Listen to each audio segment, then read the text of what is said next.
Radio Clásica le invita a disfrutar su programa Notas de Europa, un podcast de Radio Clásica El Salvador.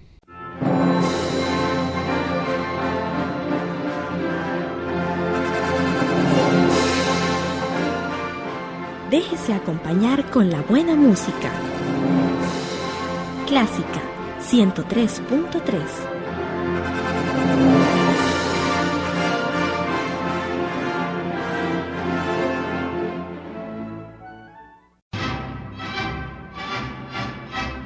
Bienvenidos a Notas de Europa, un recorrido cultural por el viejo continente.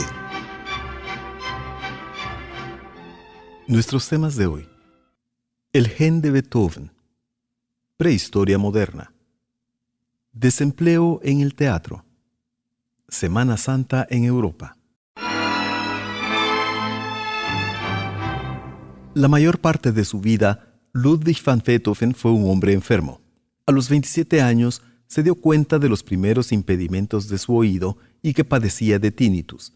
En el testamento de Heiligenstadt cuenta su sufrimiento y su decisión de convertir su constante dolor en una vida creativa. Beethoven decidió dejar su cuerpo a la ciencia para ayudar a aquellos que sufren de males similares. Ahora, 33 científicos han publicado en la revista Current Biology la primera secuencia de su genoma. El director de la casa de Beethoven en Bonn aclara que este proyecto no se centra en la creatividad del compositor, sino en su genética, y que es asombroso que desde el punto de vista biológico es tan fascinante como su obra. Gracias a los cabellos del compositor se han podido resolver algunos de los misterios alrededor del músico, pero también han surgido nuevos. En el siglo XIX era normal conservar cabellos de los seres queridos, especialmente de personalidades famosas.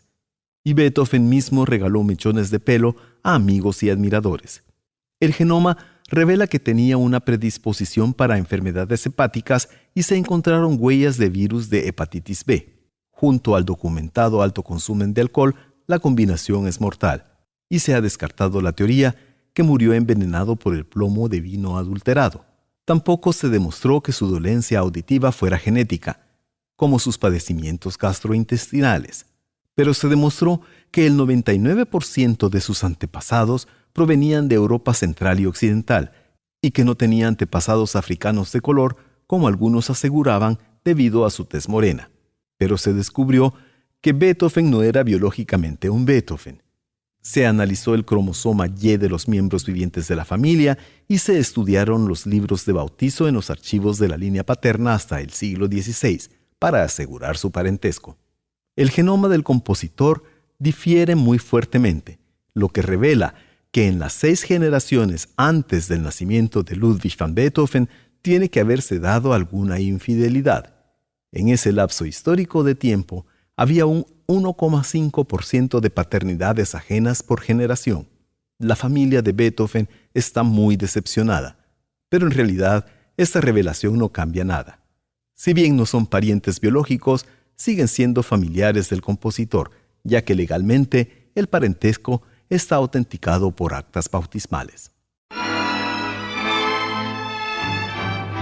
Con un viaje virtual por la cueva de Lascaux, la exposición Explosión Original del Arte, lo moderno se encuentra con la prehistoria, del Museo de Hesse en Darmstadt, prepara a sus visitantes a pinturas rupestres prehistóricas y demuestra que el arte de la Edad de Hielo está ligado firmemente a su lugar de creación por ser grabado en las paredes de piedra o pintado en cuevas.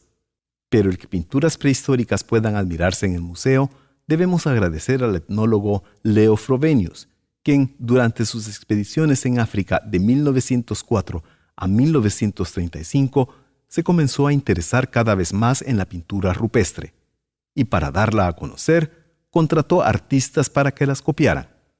Las copias eran de tal calidad que fueron recreaciones y no copias.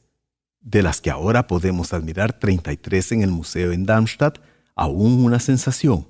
Son recreaciones de pinturas de por lo menos 2.500 años de Papua Occidental y de las cuevas de Monchele y Rushera en África. Antepuestas a estas pinturas rupestres, podemos apreciar a 7 artistas de modernos clásicos. No sin mencionar que fue Alfred Barr en el Museo de Arte de Nueva York quien mostró en 1937 en su exposición Pinturas rupestres prehistóricas en Europa y África, quien primero hizo esta relación. Y también que fue el propio Frobenius quien invitó a artistas como Picasso y Miró a sus exposiciones que se presentaron regularmente desde 1930. Con 43 obras modernas de Joan Miró, Paul Klee, Pablo Picasso, Hans Arp, Willy Baumeister y André Masson, además de Venados y alces de Joseph Beuys, quien se autotitulaba dibujante de cuevas renacido en Darmstadt, es posible hacer la comparación. La influencia de las pinturas prehistóricas en los pintores modernos que buscaban nuevas formas de interpretación es evidente.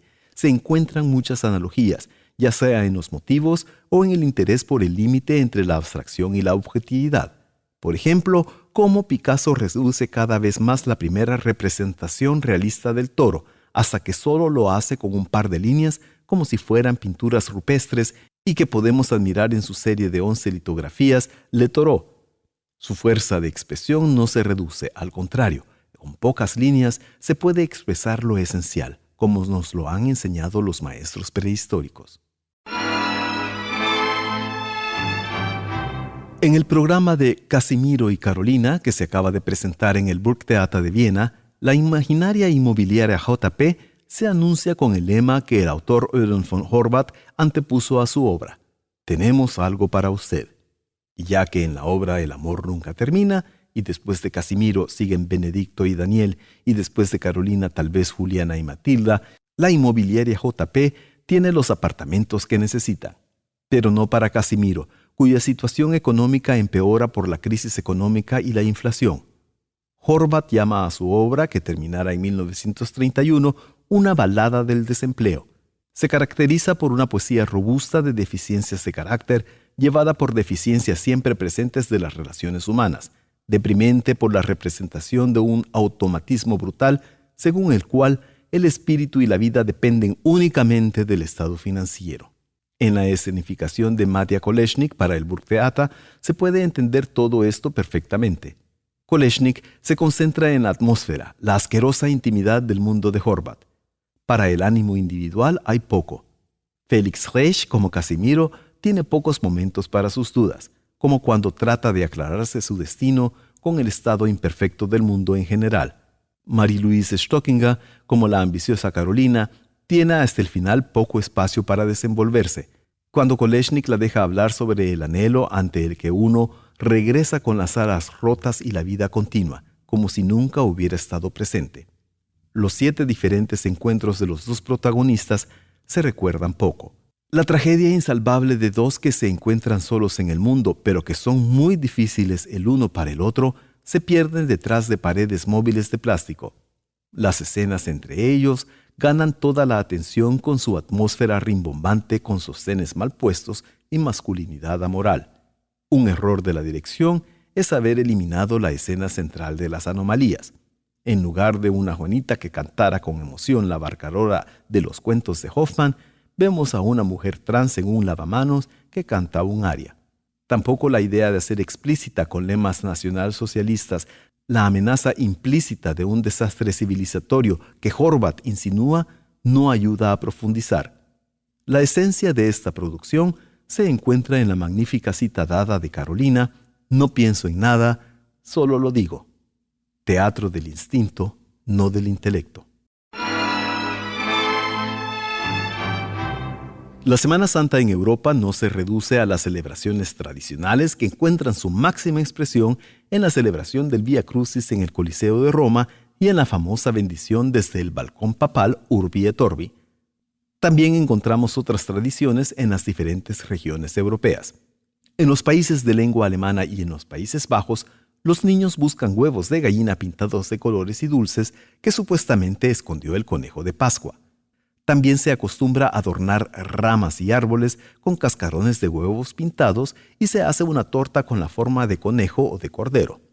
Además, se acostumbra a comerse los huevos después de quebrarlos por la punta, lo cual se llama Titchen, y que consiste en que cada uno hace chocar su huevo por la punta contra el del otro.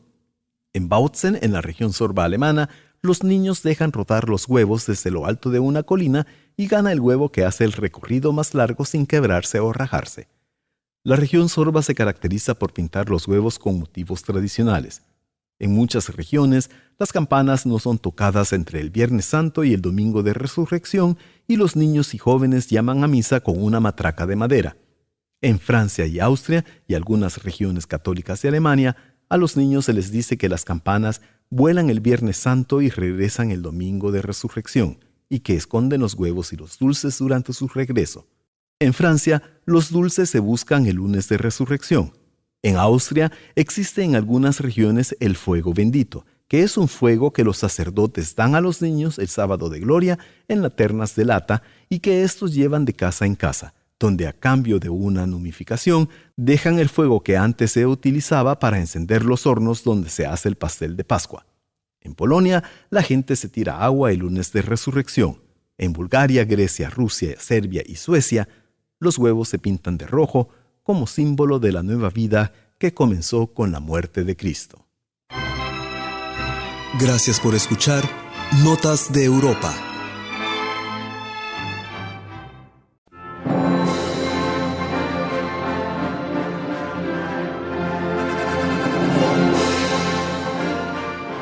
Déjese acompañar con la buena música. Clásica 103.3.